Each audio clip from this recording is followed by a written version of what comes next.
Rhode Island City Council Committee meeting, June 4, 2025, 5:30 p.m. Each person is assigned before entering the chamber which agenda item they wish to commit on. If they are not seated in the chamber when the agenda item is heard, they will be notified by an officer to enter the council chamber to address that agenda item.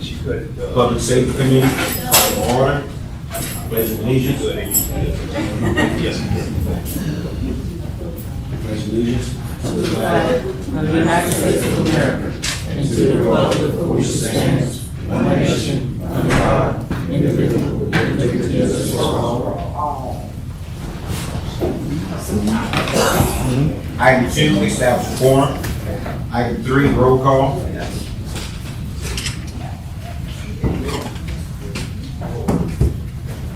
Mr. Payne, Here. Mrs. Joseph, Here. Ms. Gordon, here, quorum's present. Item 4, Police Department, Chief Mitchell.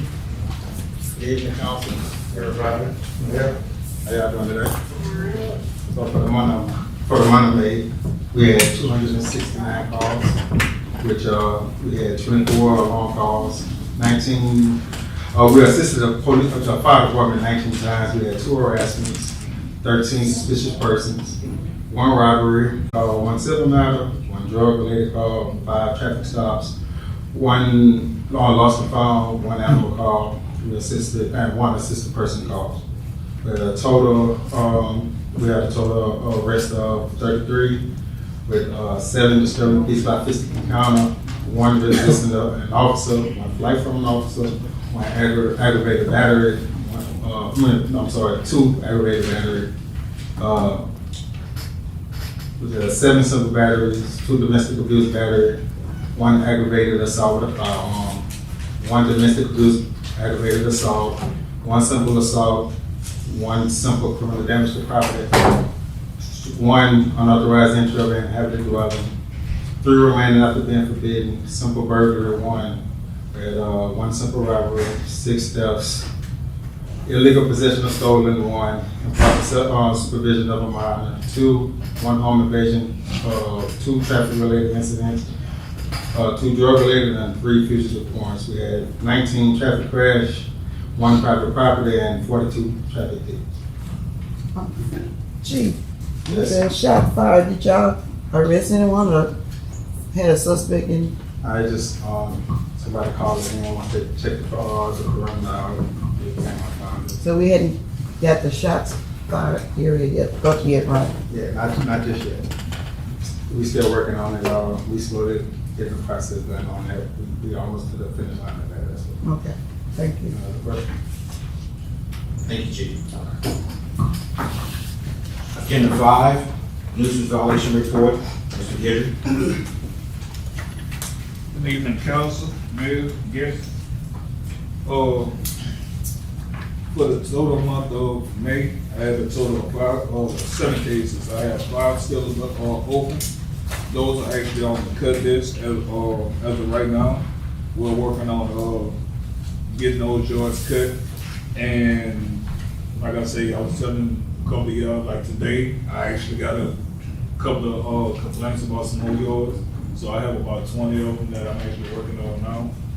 So they will be on the next report for Monday. I have your list for this month, but it's gonna be on the June's report.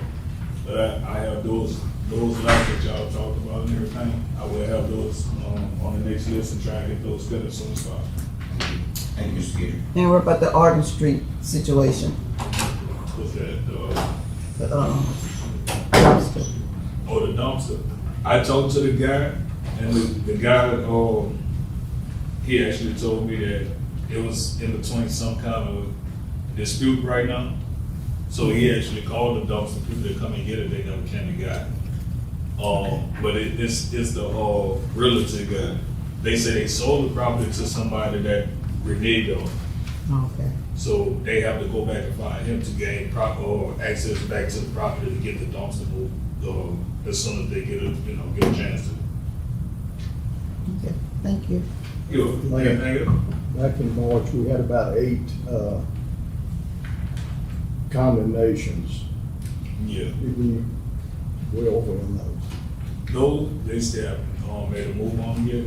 I'm gonna have to get with the parish to have to go get, we could go to the parish to get the structure, the structural report for it. Justin's not doing that anymore. Justin's not doing those anymore. Okay. Well, yeah, Apple's in, yeah. I thought he was with the parish. He's not. That's third coach. Third coach, architect? Yeah. Okay. Ready to get with him to go do it. Okay. That's right, so. Lance, if you give me a list, we can do that. Okay. Yeah, if you want to email me a list of the properties. Okay, I got you. Thank you, Mr. Lee. All right. Also, we'd like to recognize, Chief, a couple of your officers for the talking to Councilman Hubble, fire on Wood Street, get some certificates for them. Last Monday afternoon, through the observance of two of our police officers, they observed smoke coming from a house on 4th Street. And also, unbeknown to them, the house very, just a few feet next door, there was a lady in there and she was unaware of what was going on.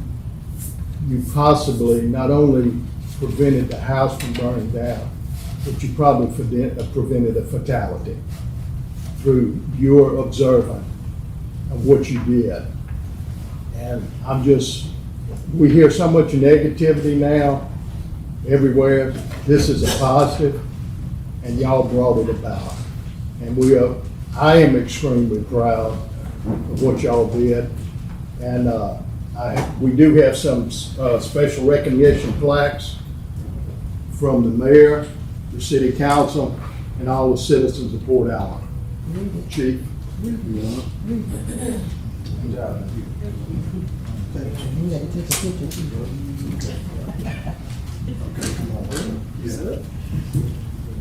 Okay, the first one says Certificate of Special Recognition.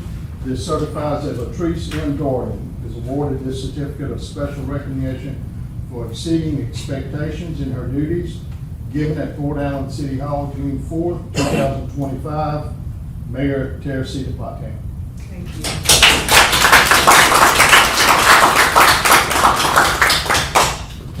Next one, the Certificate of Special Recognition. This certifies that, I haven't got your name yet. And I interviewed you. Cousin Clark. Cousin, okay, I got Clark. Is awarded this Certificate of Special Recognition for exceeding expectations in his duties given at Port Allen City Hall, June 4th, 2025, signed by Mayor Terecita Pattan.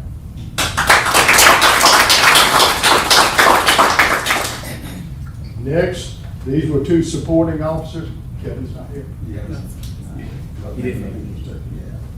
Okay, Certificate of Special Recognition. This certifies that Eric Celestine, local cop, is awarded this Certificate of Special Recognition for exceeding expectations in his duties given at Port Allen City Hall, June 4th, 2025, signed by Mayor Terecita Pattan.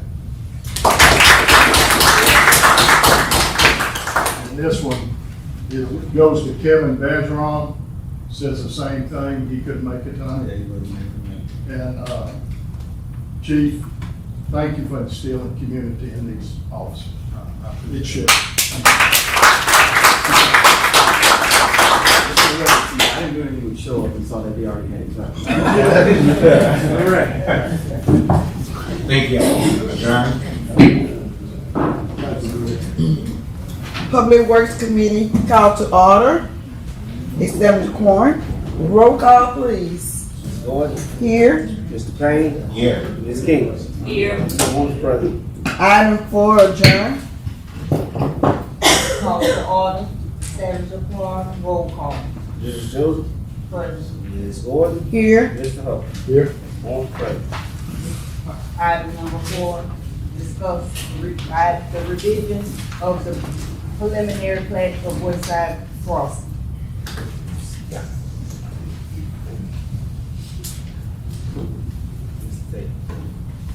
Good evening. Council persons. I'm Jim Tatum, I'm with Tatum Engineering. We're the engineers representing Westview Development, Westview Crossing Development Project.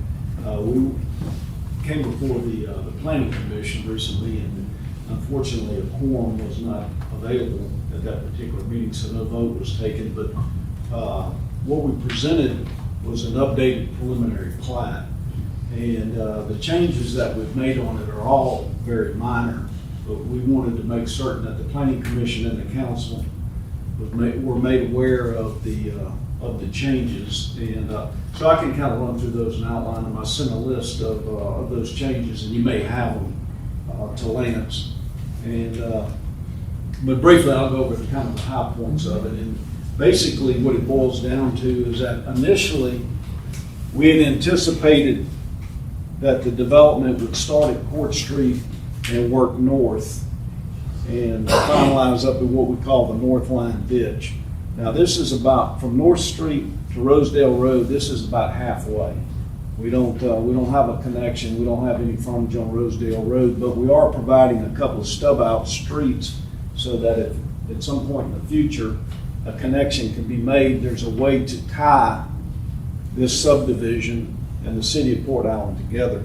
The most notable change is an extension of Westview Crossing Parkway, which would, if at some point in the future Louisiana Avenue was extended, it could tie in at this point, then you would have a connection, you know, really from LA1 all the way through into Court Street. And we know that's down the road a ways, but we wanted to plan for that, so we modified the layout accordingly. The second point here is that rather than the development progressing from south to north, we've gotten this first phase completed. These 3 filings are done, the houses are built, folks are living out there, and there's a new group of lots that are this group in this area that are closest to Court Street that are the construction will begin on them shortly. And the next phase of work will be what we're calling the second filing, phase 1. That'll go to contract shortly, and we'll see work start on it. Also, as you may have seen if you've traveled out there recently, the turn lane project is well underway. The road base has been prepared. Yesterday and today, they actually completed installing the guardrails.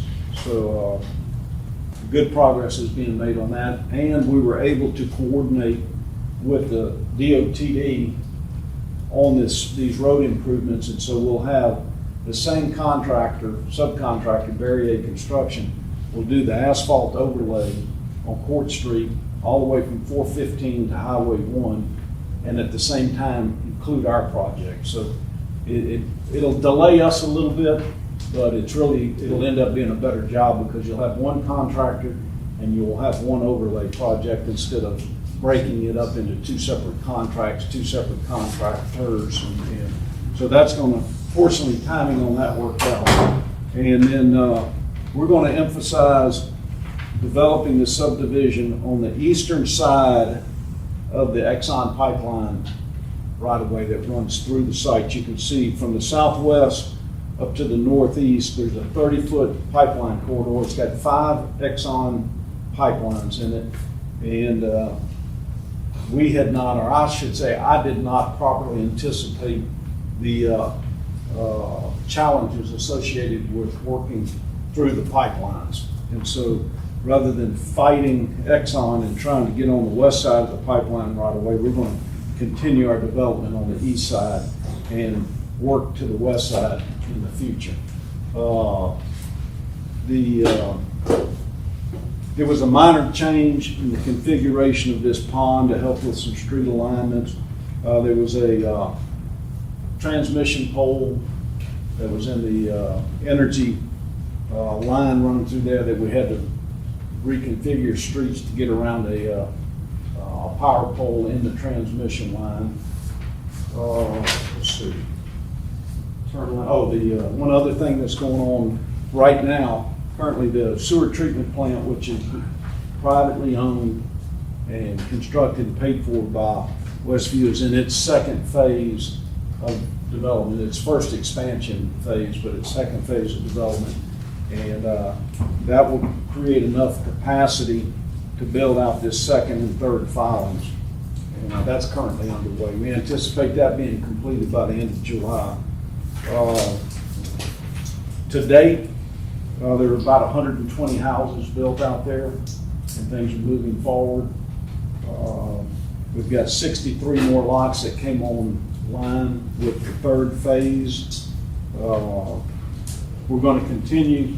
Nothing's changed on the plans and anticipated preliminary plan development. Nothing's changed in terms of, we're going to stay with curb and gutter streets, just like what's out there, sidewalks, just like what's out there, and underground utilities. So it'll continue to be a nice subdivision. On the west side of the Exxon pipeline, this plan does not represent any changes, other than we renumbered some lots. But as far as the configuration and street alignment, there are no changes. We're in full compliance with the ordinance. We're not asking for any waivers or variances. This was just an effort to come before the Planning Commission and the council to make you aware of some minor adjustments to the preliminary plat. So I'll be glad to answer any questions or address any concerns you may have, and ask for your support on the approval of this preliminary plat.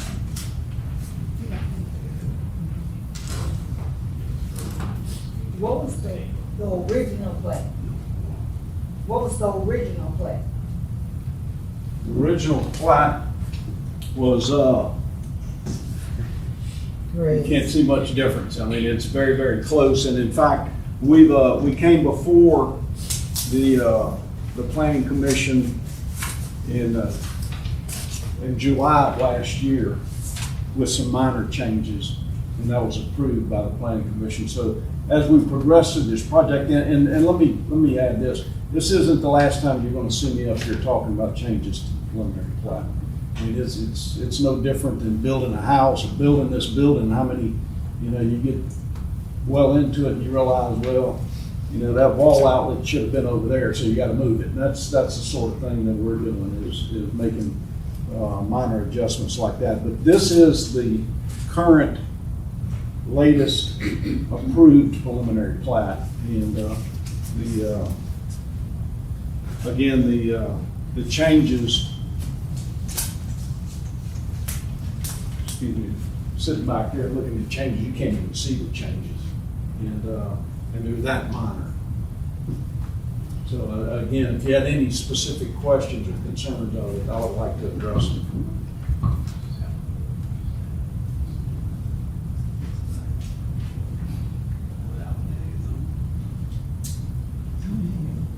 Y'all have any questions? Move on. No question? I think at the Planning Commission meeting, you had a question about the Rosedale Road location. Yeah. Okay, and that's why I wanted to make sure that everybody understood that Court Street's down here. The northern limits of this project fall about in here, which is roughly a half a mile off of Court Street, but then the Rosedale Road is another half a mile. And there's several property owners between us and Rosedale Road. But, who knows, 10 years from now, there may be a connection maybe made to there. And we're providing, on our plat, we're providing a couple of, in fact, there's one here. If that property to the west develops, there's a street tie-in location here. We're showing one to the north, which would go through the Lemoyne property. And then we're showing this stub out to the right where if Louisiana Avenue ever extended, there'd be a way for the streets to connect.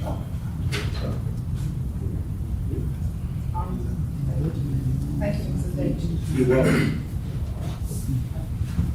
So, like to make that an agenda item, or? Yeah, we can make it an agenda. Yeah. Y'all like y'all laws? No, we can make it an agenda item. Ms. Rose running now. Okay. I got it. I'm sorry. Nobody gonna say She it. knows what to do. Yeah, I said I just didn't say. Okay. Yeah, we can put it on It'll be up for vote, yeah. So it'll be up for approval at next week. Next week, 5:30 next Wednesday. Correct. Okay, wonderful, thank you. See you next week. Item number 5, update on the community development activities. All right. Madam Chair, members of the committee, members of the council, other elected officials, and guests. Evening. Big smile on my face because we're winding down the fiscal year of the city. So this is our kind of last few events and activities we have going on for the fiscal year, even though we know we have a lot of stuff going on in the new fiscal year. So we'll also remind ourselves of that and keep abreast. But as we get to the end of this fiscal year, our big event that's coming up are our Juneteenth activities. And just to remind everyone, on June 20th, we will host our inaugural Miss Juneteenth Scholarship Reception. And that's going to be from 6 to 8 p.m. at the Williams and Lee Community Center. This is the culmination of an essay contest that was chaired by our committee chair, Mrs. Joseph, and we're excited to see our winners and hear their essays, and I think the young ladies will also be presented during the other events and activities of Juneteenth. On June 21st, we'll kick off at noon with a lot of food, fun, and entertainment. On that day, we'll of course have our DJ music as well as 2 live bands. One is called a new and up-and-coming band called the River Dogs, and the other one we got, if you had to save a little money, spend a little money, we're going to kick off with Rockin' Doopsie that evening, followed by our fireworks display. That's on that Saturday night. And on Sunday, the 22nd, we'll also kick off at noon with our entertainment. We'll have our senior luncheon at that time, and the entertainment will be by the Mellow Band, and we'll close out with Homeboy Tyree Neal. That event, that day, will close down at 6 p.m. I'll entertain any other questions at 8 o'clock. And that's when you want to present the points. Before. That's something y'all have to tell us. And now that, the committee would have to discuss when you're going to present them. Y'all have to tell us. We can put them on program anytime you want to bring them up and present them.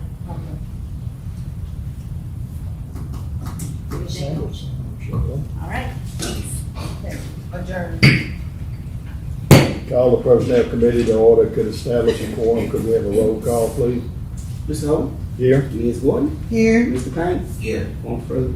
Okay, we don't have any business, but Charlene's given me a note and said we need to take a picture with our officers before we get discussing the budget, if that's okay, because that may be lengthy. So if y'all will come up, we're gonna take a picture. Where's Celestine? There you go. Chief. Chief Mayor, Chief. let's make it Mayor. quick. Rose, photographer.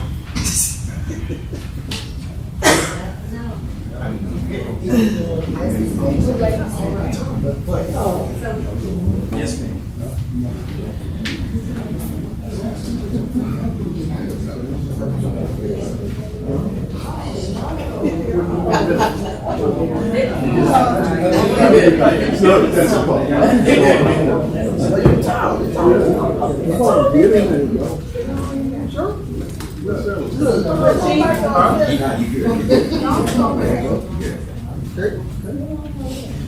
Smile, Payne.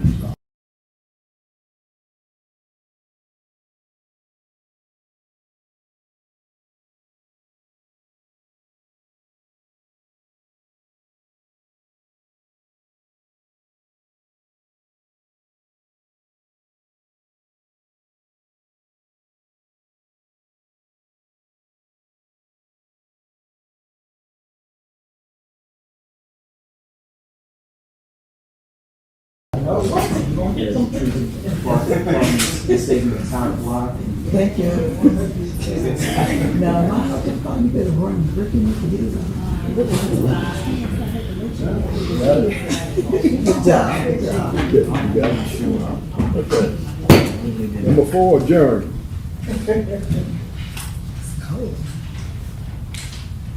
Finance Committee, call to order.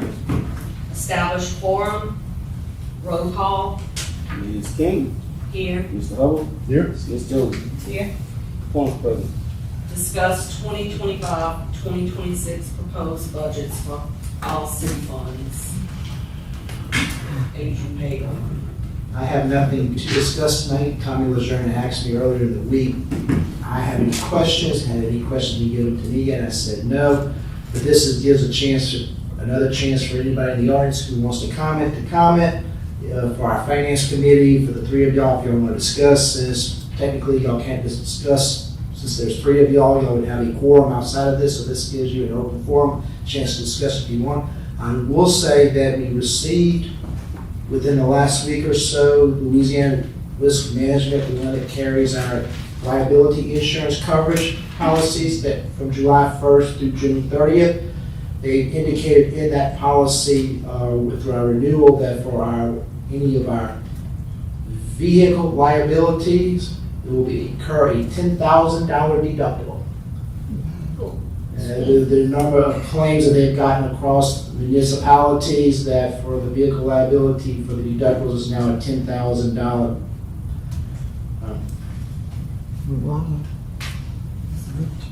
That was my reaction when I saw that. So please be careful.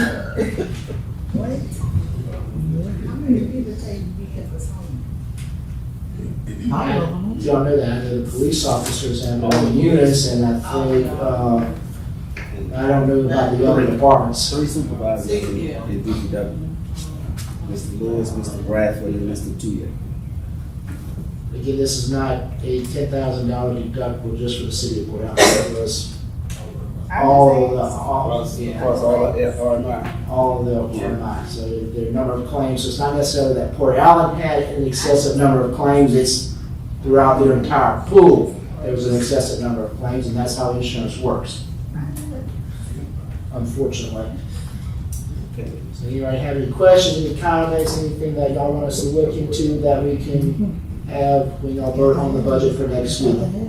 Gotta have it. Any comments there? No questions that I need to look into to get y'all more information for next week so that Mr. Thomas here to further explain it? All right, thank you. Thank you. Thank you.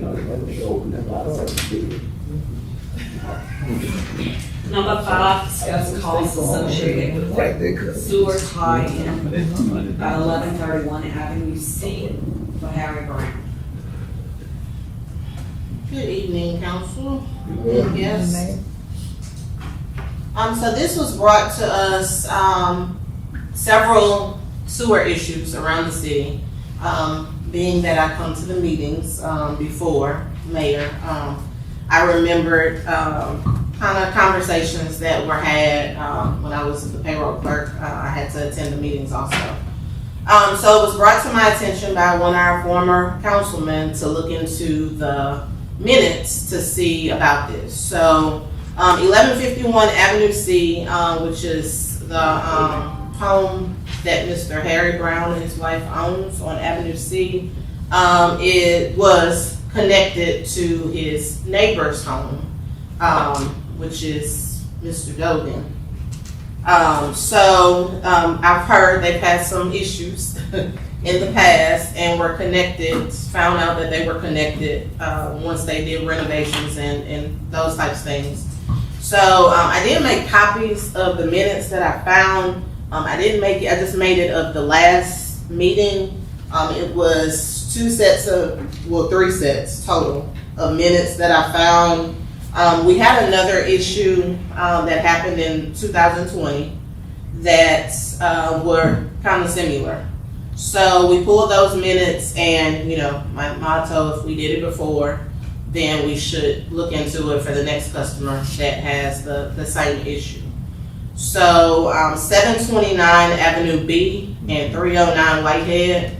I'm not sure. I know Mr. Hubble, you were on the council. I'm not sure if anyone else, Ms. Gordon, I think you were at the time. But it was brought in July of 2020. Then it was brought back in August of 2020, kind of negotiating amount that we could kind of satisfy for the customer, between the customer and the city. So, here we are in 2025, and we have something similar to the same thing. I have the other minutes, so if y'all want to look at those. But the cost at that time was approximately $12,700. And then they had a cost on here for $13,490. Both were shut down apparently. So then they came back and we came to an agreement in September of 2020 for the homeowner to pay $2,300 towards the cost and the city would absorb the rest. So I have a bill that Mr. Brown's amount was $7,600. So not putting a figure on it, wanted to bring it to the council for a vote for next week to see what we can come up with to help the homeowner. Like I said, similar situation. They were tied in together, had to be split because of something with the neighbor. It was on the neighbor's actual property. It's not new, it's existing from what was already there. So, like I said, I do have these. If you would like to look at it, I can make copies of the first two because I didn't make those. I just voted where it was voted, make copies of what was voted yes. So I'm just asking you to make this an agenda item for next week for some type of conversation. I have a question. For that job, is that on the city property that we responsible for it? Or we weren't responsible for the other one either. But I'm just saying, so you just want to help them out with the bill and not just pay for the whole thing. That's what you're asking for? Basically. Okay, help me understand.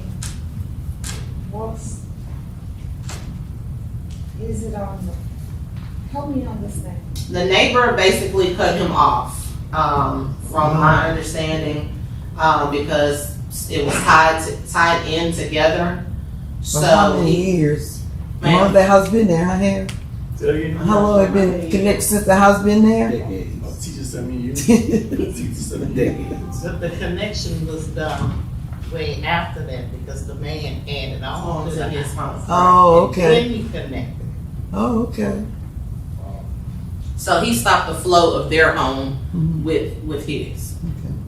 Well, did that legal? Was that legal? No. That's not entirely what happened. So he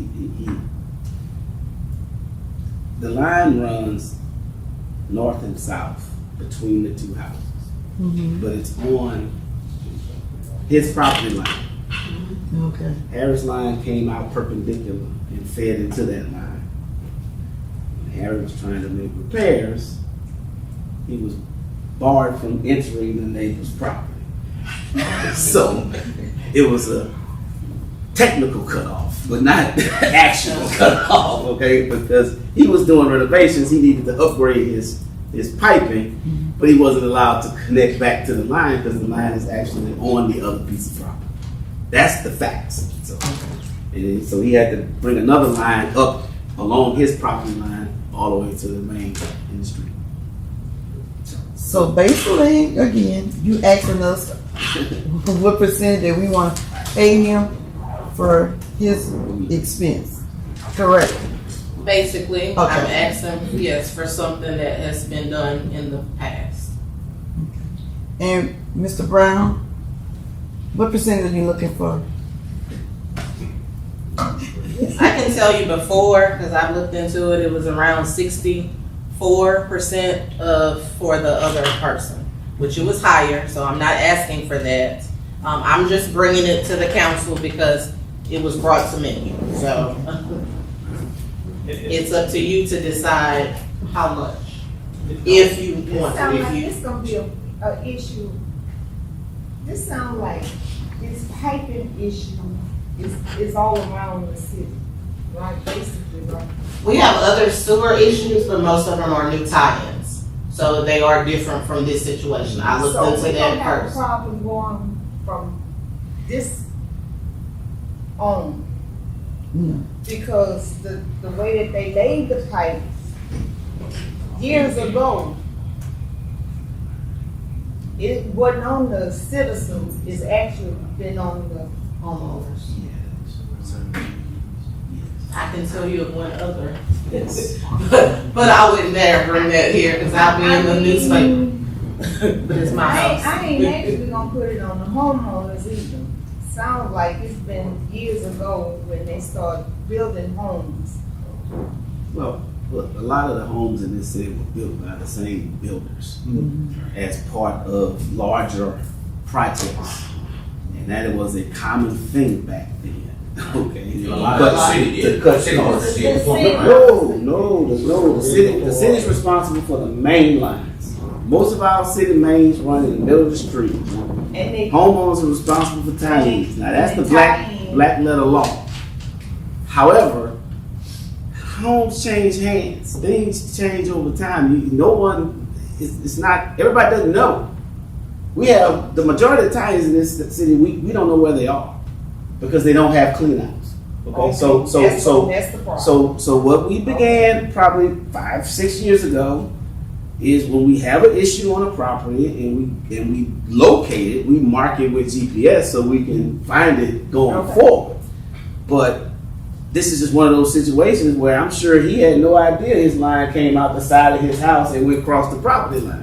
and I understand that because Mr. Dobin has that issue too. That's what we're talking about. Which Okay. Mr. Dobin? I'm talking about the other Dobin. Mr. Ed Dobin?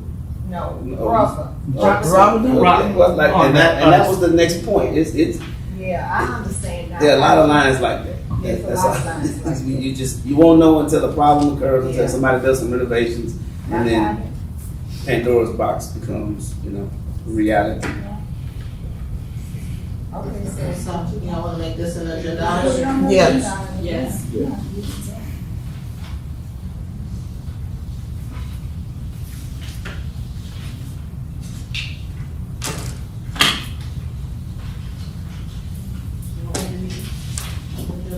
Yeah, got it. Okay. Number 6, adjourn. Okay, so, the correspondence, first, we want to acknowledge Ms. Pearl Matthews for 102 years of age, and Ms. Thelma Pattan for 100 years of age. I think the Council on Aging, recognized them this past Friday. Not yet. Thank you. And I think they were thinking Miss Thelma from the school, Pattan. But so we want to thank Miss Charlene Gordon, our Councilwoman, Mayor Pro Tem, for presenting those proclamations that were signed and delivered to the Council on Aging for those ladies. Pray they live to see some more years. I think they're pretty healthy, and yeah, I saw the pictures. Good. So I want to say that Monday, June 9th, 5:30 here, I think I send to the council members separately, that we are having our first town hall meeting. The meeting will be here, so it is open for the public. It'll be from 5:30 to 6:30. I think we had a flyer circulating and it had a misspelled word on it. It has been fixed and corrected. When is Everyone that? makes mistakes, so. When is that, Mayor? Ma'am, it's Monday, June 9th, 5:30 to 6:30. It's open to the public. That'll be our first mayor's town hall meeting. It'll be here on the 3rd floor.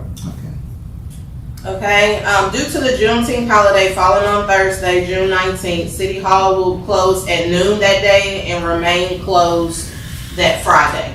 So we will observe that Thursday half a day and stay closed Friday, and the same for the 4th of July. 4th of July falls on a Friday, so in our ordinance it says that City Hall has the Thursday automatically, and we will be closed through that Friday as well. Y'all have anything else? We close all day, at noon? We're closing at noon. Yes. Else? Okay, adjourn.